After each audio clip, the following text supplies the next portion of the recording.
This is a rundown of the deck that I play, obviously casually. It's a heroic deck with a little bit of old card trickery. The idea is abusing the ability heroic, which is triggered whenever you cast a spell that targets your creature with heroic. Realizing my mic's a little far away. That might be a little better. Something will happen though. Excuse me. Phalanx Leader. Whenever his heroic triggers, he gives a +1/+1 counter to each creature I control. Artisan of Forms. When her heroic triggers,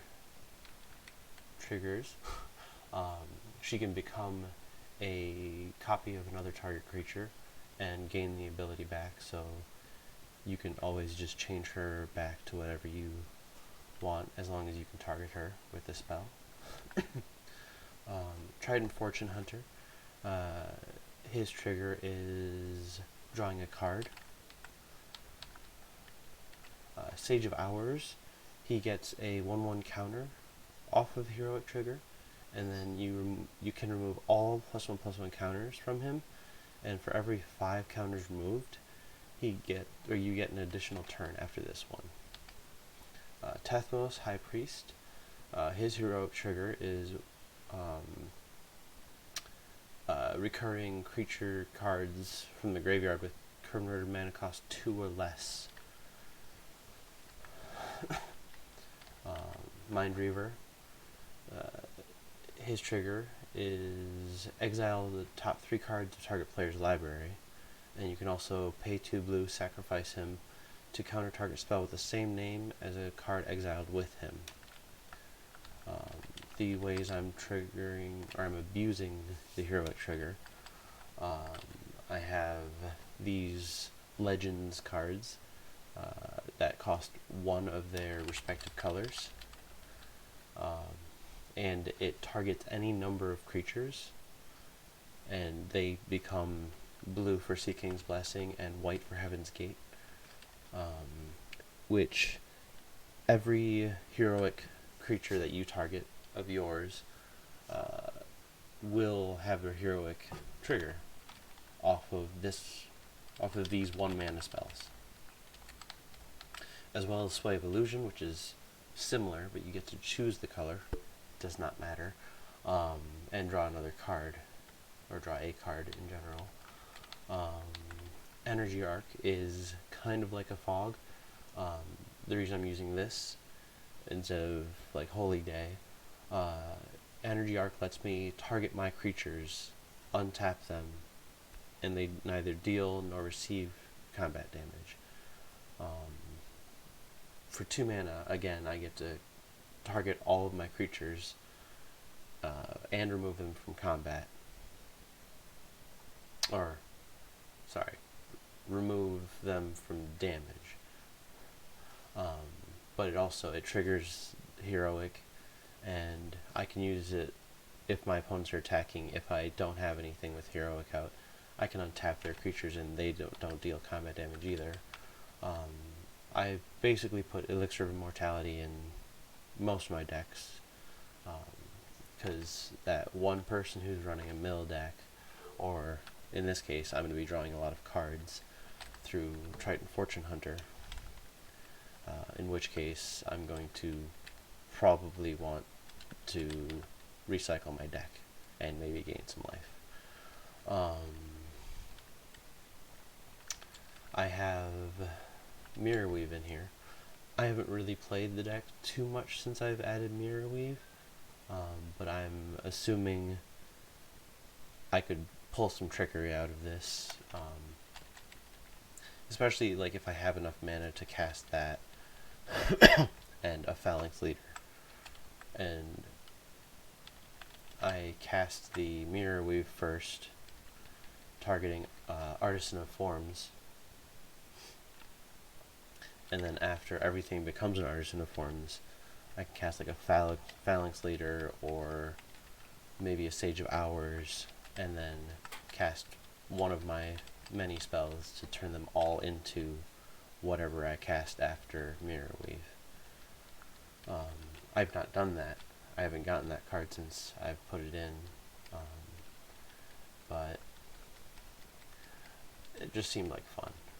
Again, this isn't like a competitive deck. I don't like to run competitive decks because it's a little more fun to play decks that you don't know if they'll work. But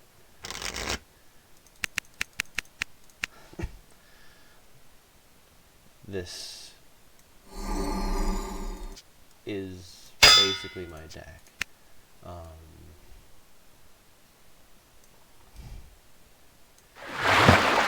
I enjoy this. This is one of my enjoyable decks to play, just because no one expects, oh hey look, it's heroic.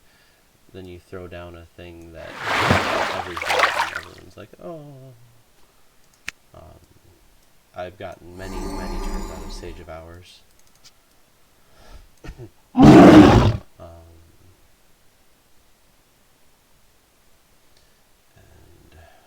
this isn't the greatest starting hand, but I'm not playing against anyone, so it doesn't really matter.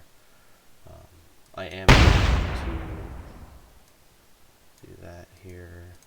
They both get a 1/1 counter. We'll say that's green. She becomes a Phalanx Leader, because I want her to.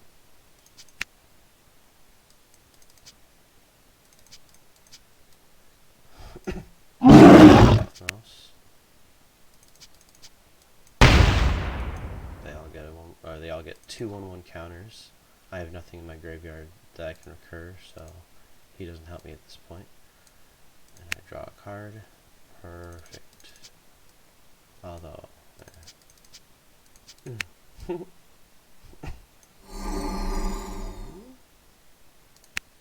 man, this is a lot here. Triton. Now is when I would. I'll shoot this way. Sage of Hours. Drop Seeking's Blessing. They all get two 1/1 counters. I draw a card to get another Sage of Hours.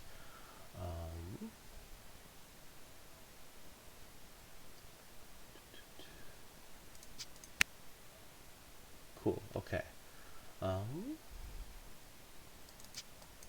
going to drop in another Sage of Hours. And without even being in combat.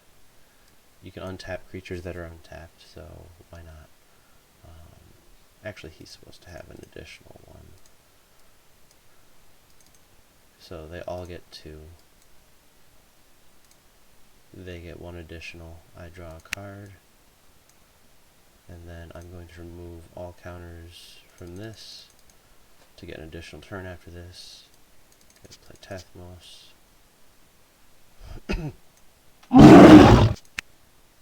My second turn, everything gets two 1/1 counters. These guys get an additional. I draw a card. Counter from Sage of Hours. Get an additional turn. This one's better.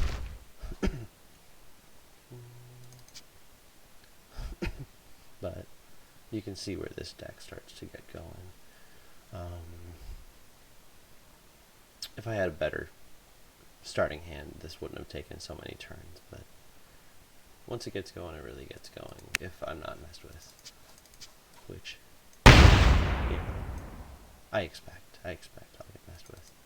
So they all get two, they get one, draw a card, draw an additional card from that.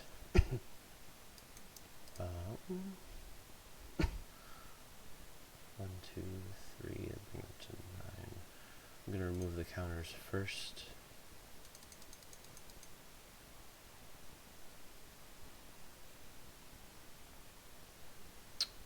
And then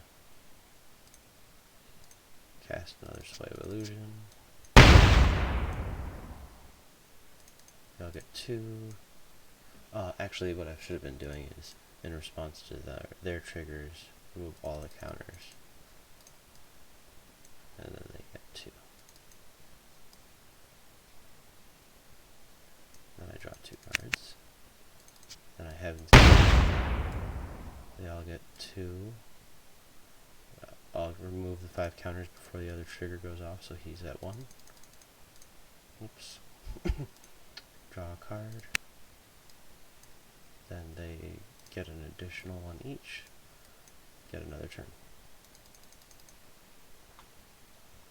And it just keeps going. When I get my 3rd Phalanx Leader, they get 4 counters apiece every turn, or every spell.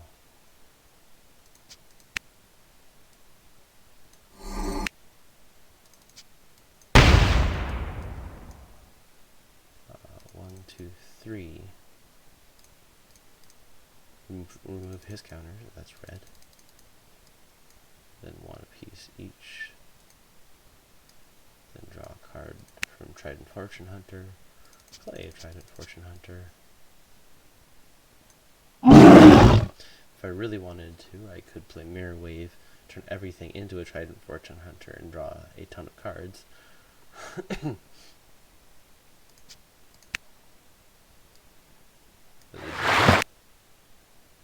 This is enough at this point.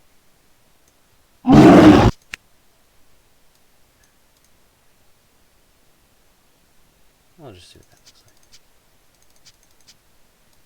like. Triton Fortune Hunter.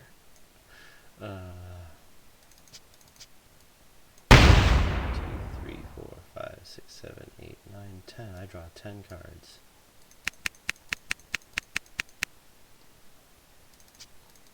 Oh, well, then I drop a Phalanx Leader.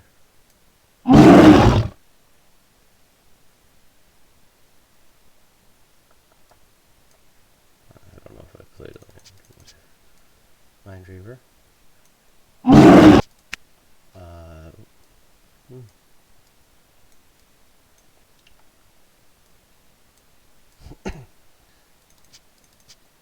And with 4 Phalanx Leaders, anytime you target all of them or everything, each of these gives an additional turn.